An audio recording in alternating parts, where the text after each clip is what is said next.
Дамы и господа, прошу внимания.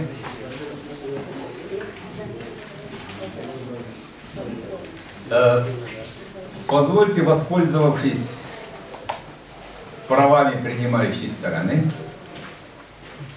но не злоупотребляя,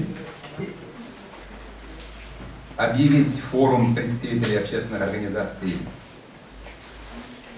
по вопросам сохранения и развития родных языков коренных народов Российской Федерации объявить открытым.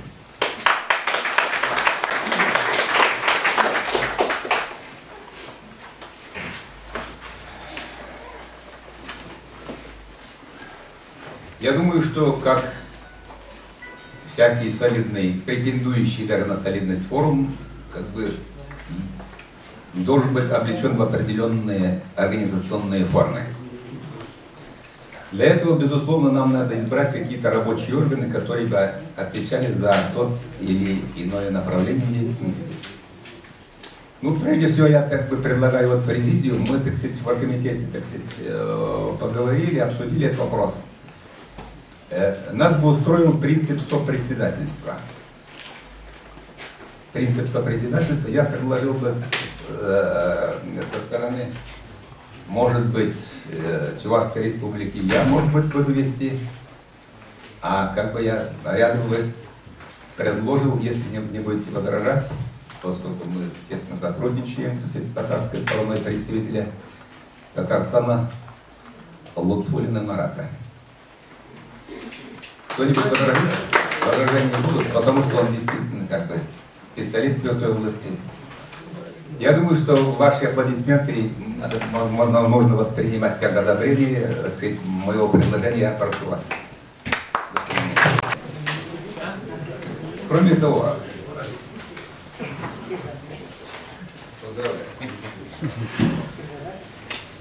поскольку у нас, вы знаете, зал таким образом расположен, он как бы немножко, может быть, неудобен для проведения подобного рода форума, поскольку вот в зале ограниченное количество мест, и, скорее всего, еще народ будет прибывать. Так я предлагаю, может быть, все-таки президиум расширить, и сюда как бы больше людей. Я вот со стороны Чувашской Республики я предложил, вот, допустим, у нас есть председатель Министерства культуры, представитель, да, Михаил Николаевич Краснов, если не будете возражать, если он окажется рядом с ним,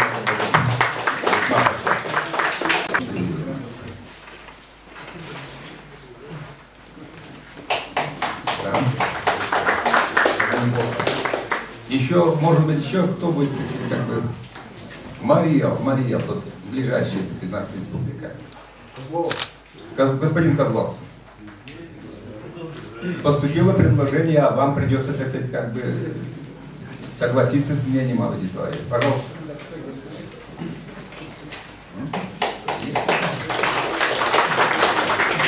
Якутия, Иван Иванович. А? Якутия, Иван Иванович. Ну, Якутия, давайте, да, действительно, это у нас, так сказать, Якутия, это совершенно как бы страна, другой регион. Если такое предложение поступило, пожалуйста, сюда.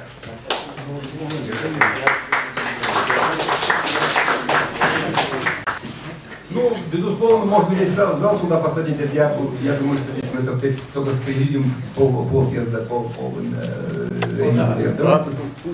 Кто, если очень хочет президиум, пожалуйста. Спасибо. Вы знаете, у нас есть секретариат. Нужно избрать секретариат, который бы непосредственно вел бы вот эти как бы чисто бюрократические бумажные дела. Я думаю, те милые женщины и девушки, которые вас встретили, у них фамилии не есть, если мы их как бы получим роль секретариата, это было бы... Вы согласитесь с этим? Согласен. И вот этот секретариат у нас возглавляет Сасаева Алина Аркадьевна, для вашего сведения. Она, скорее всего, вас терроризировала постоянно. Ее телефон, ее координаты у вас есть.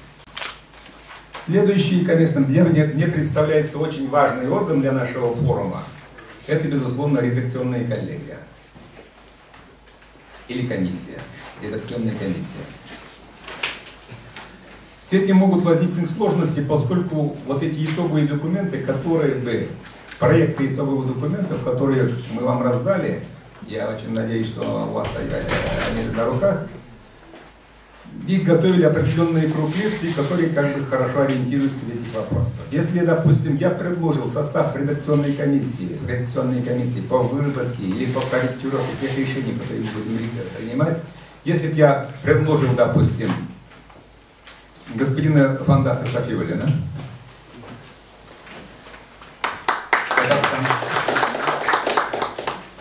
с Чувашстана у нас кого вообще? Лукьянов Николай Егорович. Ну, Лукьянов. Родионова, да? Как бы. Родионова. Предложение есть? Вас?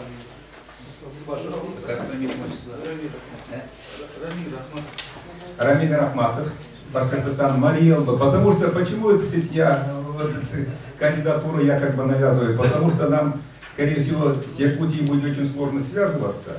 Если, как бы, если с ближайшей республикой коррекционной комиссии мы бы избрали, допустим, нам можно было очень быстро скооперироваться, скоординироваться, и вот эти проблемы решались намного быстрее. Я бы... Возвращение, которое имеет в составе редакционной комиссии. Да. Ну, я могу подсказать немножко. Достаточно. Рената Нургалиев. Да, безусловно, он автор, он автоматически включается в таком смысле. Согласимся, господа? Недостаточно. Достаточно? Если согласимся, давайте, кстати, я думаю, что если возражения не выделились, мы считаем, что мы, кстати, как бы согласились с этим. Сейчас, спасибо. Сейчас, как бы, давайте чисто вот технические вопросы, некоторые справки. Я так полагаю, что мы примерно будем работать до 3-4 часов, предполагается. Поскольку действительно повестка дня, она интересная очень. Я думаю, что таким образом мы, наверное, будем работать 1,5 часа. Буквально 10 минут будем отдыхать. Просто кто куда. И потом, таким образом, опять 1,5 часа, опять отдых.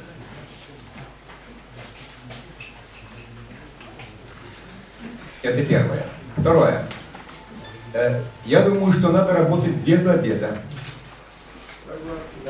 Да. Потому что если мы сейчас народ отпустим на обед, это считай 2 часа, 1,5-2 часа уже, так сказать, как бы вычеркнуты. Почему? Кроме того, у нас тут постоянно работающий кофе-брейк, в любой момент, свободный режим. У кого с желудком, так сказать, возникли, так сказать, сложности, в любой момент может спуститься или вниз, или наверх подняться, в зависимости от потребностей. Следующий момент. У кого, так сказать, с командировкой проблемы. Здесь могут быть какие-то замечания, какие-то предложения, внести изменения, коррективы. Пожалуйста, как-то оформите его очень аккуратно, культурно, в письменном виде. И представь или секретаря, или в президиум. Согласимся? Да. Следующий момент.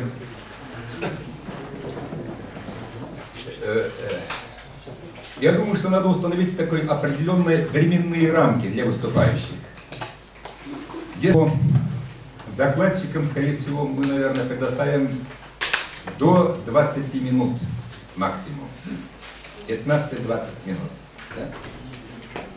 А выступающим, допустим, прения к выступлениям, наверное, 5, максимум 7 минут. Правильно.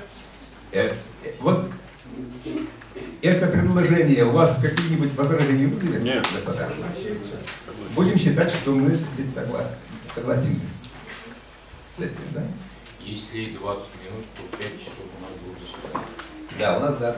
Поэтому 5 часов у нас есть. У нас 5 и нет. Только 3 часа. 3 часа, да. Я поэтому предлагаю сократить доклады на 15 минут. 20 минут, мы 5 часов времени надо будет. Я посчитал докладчик. Да? Это еще без перерыва и без вопросов. Поэтому максимум 15 минут, я думаю, таким основополагающим докладом. А сообщением, я вот смотрю в программе, тут и сообщений много, по содержанию. Сообщением, я думаю, 7 минут вполне хватит. Ну, Мы не уложимся. Согласны? Согласен. Хорошо. Поэтому не больше 7 минут укладывайтесь, где-то основным докладом, я думаю, 20 минут. Согласен. Текст. И не повторять докладчика. Да, и как бы не повторяться потом. Еще что у нас осталось, как бы в смысле процедурном, что у нас осталось? Процедурным вопросе остались вопросы задавать в письменном виде, я предлагаю, что для ускорения процесса и в президиум. Письменно. Закончили? Все. Николай Григорьевич, у нас Мухтар отсутствует, вместо него будет выступать Имаглов в самом списке. Ну, тема доклада, потому что если тема доклада та же самая, так сказать, хорошо. Вы знаете, я хотел бы вас немножко разочаровать. Хузандай Дмитрий Петрович, к сожалению, он явиться не может, он заболел. Но текст доклада, его текст доклада будет представлен. Ну что ж, у нас вторым, как бы, поскольку Дмитрий Петрович Хузандая нет, давайте предоставим господину Сафиуллину Фандас Шакировичу. У нас тема, там у нас начать. Уважаемые дамы и господа, кажется, будет уместно начать нашу работу с выражения благодарности за организацию этого мероприятия всему оргкомитету во главе Николаем Егоровичем Лукьяновым и выразить благодарность тем, кто дал повод принятием обсуждаемых сегодня законов для того, чтобы нам здесь собраться. Нет худа без добра. Если бы не было этих дискриминационных норм законов, если бы не было ужесточения языковой и школьной политики федерального центра, когда мы еще могли бы вот так собраться, увидеться, встретиться? Если эта политика это будет продолжаться дальше, у нас еще будет повод собираться еще более широком круге, еще более чаще, и не только здесь, возможно, еще и в других местах. Мне поручено высказаться по теме федеральный закон номер 309 как угроза родным нерусским языкам и единству народов Российской Федерации. Микрофон. Идеи становятся материальной силой, когда они овладевают умами людей, как нас учил в свое время великий классик. Но, к сожалению, эта закономерность действует не только в отношении светлых идей и светлого будущего, как мечтал классик. И дурные идеи тоже самое, к сожалению, подчиняются тем же идеям. Овладев бездумными умами, они материализуются в безответственную разрушительную силу. 9 лет тому назад, 15 февраля 2001 года, с трибуны Государственной Думы Российской Федерации от имени заместителей председателя парламента была озвучена созревающая в недрах власти идея. Мы не должны радоваться, что у нас многонациональное государство. Это наша беда. Идея быстро с первой подсказки овладела нужным для черного дела умами. Спасители, готовых избавить Россию от такой беды, как многонациональность, оказалось более чем достаточно. Первым делом спасли, если сказать в кавычках, страну от татарской латиницы, которая Государственная Дума была расценена как угроза государственной безопасности и территориальной целостности Российской Федерации. Это была первая проба сил. Год 2002. Сегодня настала очередь на национальных школ. С 1 декабря 2007 года вступил в силу федеральный закон номер 309 о внесении изменений в некоторые акты Государственной Федерации в части изменения понятий и структуры государственного образовательного стандарта. Закон отменил трехкомпонентную структуру государственного стандарта образования. Национальные и региональные школьные компоненты из государственного стандарта были исключены. Закреплено единство образовательного пространства Российской Федерации, так же, как в свое время единое орфографическое пространство в связи с запретом латиницы. Изучение и преподавание родных нерусских языков, родной культуры и истории своего народа, которые осуществлялись в рамках отмененных компонентов, оказались вне правовой защиты и вне конституционных гарантий.